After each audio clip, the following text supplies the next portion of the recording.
Ilohiy qonunlar.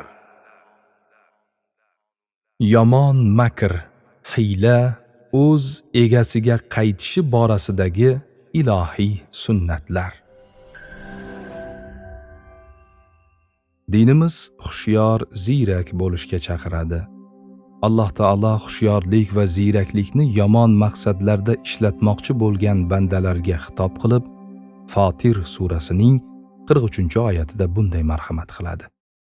A'udhu billahi minash shaytonir rojim. ولا يحيق المكر السيء إلا بأهله. Yomon makr esa faqat o'z egasiga qaytadir. Ya'ni birovga choh qazisang, o'zing unga tushasan. Payg'ambarlikning 7-yilida Makka mushriklari odamlarni islomdan qaytarish, nafratlantirish maqsadida musulmonlarni vodiyda 3 yil qamal qilishdi. Ularning bu makri o'zlari o'ylaganidek emas, aksincha teskari natija berdi. Musulmonlar islomdan qaytish o'rniga iymonlari yanada mustahkam bo'ldi. Dindan nafratlanish o'rniga muhabbatlari oshdi, islomga kirishdi. Hijratning 8-9-yili Hudaybiya sulhi tuzildi. Sulhda musulmonlarga zarar shartlar ko'p edi. Misol uchun, kim Makkadan Madinaga musulmon bo'lib borsa, makkaliklarga qaytariladi. Ammo Madinadan Makkaga dinidan voz kechib borsa, madinaliklarga qaytarilmaydi. Bu sulh musulmonlarning foydasiga bo'ldi. O'sha sulhdan keyin musulmonlar soni ko'paydi. Hatto Abu Bakr roziyallohu anhu islomda Hudaybiya sulhichalik katta manfaat ko'rmadik degan edilar. Demak, qilingan hiyla o'z egasiga qaytadi.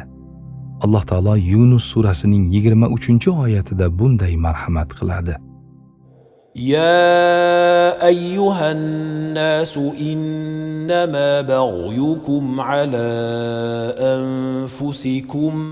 Ey odamlar, bu zulmingiz faqat o'z ziyoningizgadir. Makka mushriklari payg'ambarimiz sollallohu alayhi va sallamga turli ozorlar berishdi. Abu Lahabning xotini Ummu Jamil payg'ambarimiz sollallohu alayhi va sallamning yo'llariga o'tkir tig'li narsalar, zirabchalarni sochib chiqar edi. Payg'ambarimiz sollallohu alayhi va sallam o'sha kuni Allohning izni bilan o'sha yo'ldan yurmas edilar. Ummu Jamilning o'tkir tig'li narsalarni sochgani yodidan chiqib, o'zi o'sha yo'ldan yurardi. Alloh taolo Tariq surasining 15-16-oyatlarida bunday marhamat qiladi. إنهم يكيدون كيدا وأكيد كيدا. Ular o'zlaricha makr qiladilar. Men ham ularga makr qilaman. Yusuf alayhissalomning akalari ukalariga hasad qilib quduqqa tashlashdi. Ammo oradan yillar o'tib Yusuf alayhissalom Misr podshohiga aylandilar. Akalari esa qahatchilik sababli yegulik so'rab yalinishdi. Ey aziz zot, bizga va ahlu oilamizga ocharchilik yetdi. Bizlar bu safar o'tmas matohlarni olib keldik. Bas bizga o'lchov, oziq-ovqatni to'la beraver va bizga xayr sadaqa qilgin.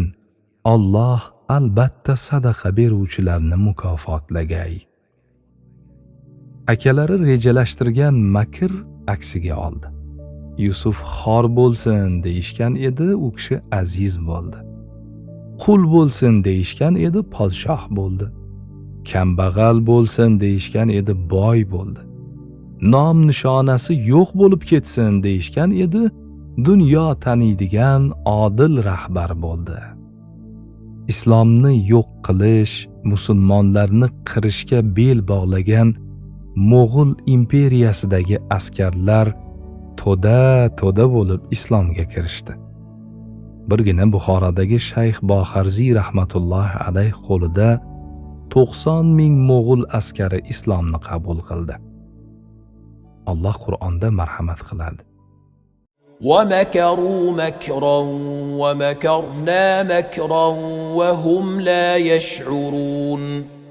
ular makr qildilar, biz ham ular sezmagan holda makr qildik. Naml surasi 50-oyat. Alloh taolo boshqa oyatda bunday ogohlantiradi. Ular Allohning nurini, islomni og'izlari bilan puflab o'chirmoqchi bo'lurlar. Alloh esa garchi kofirlar yoqtirmasa-da o'z nurini, dinini kamolga yetkazuvchidir. Demak, dinni yo'qotish, musulmonlarni xorlash uchun harakat qilgan, rejalar tuzgan kimsalar nihoyasida o'zlari o'sha makr qurboni bo'lishar ekan. Chunki yomon makr esa faqat o'z egasiga qaytadir. Allohning dushmani bo'lgan Fir'avnga bir kohin Bani Isroilda saltanatingni qulatadigan odam tug'ildi dedi. Shundan so'ng badbaxt Fir'avn yangi tug'ilgan hamma chaqaloqlarni o'ldirishga kirishadi. Musa alayhissalom ham o'sha vaqtda dunyoga kelgan edilar. Musa alayhissalomning onalari xavotirga tushdilar.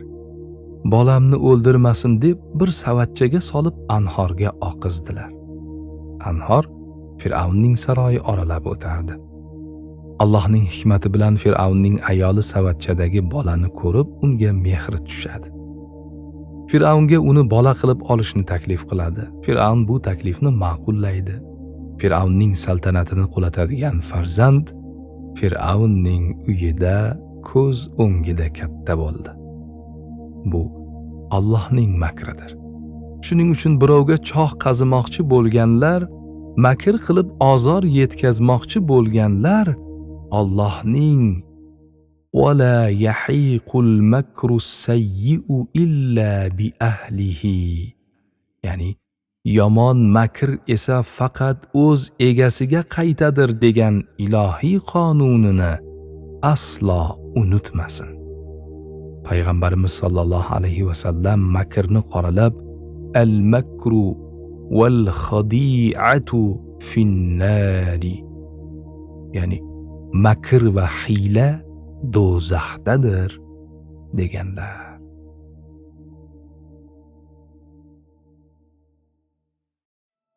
Audio kitob Ilohiy qonunlar.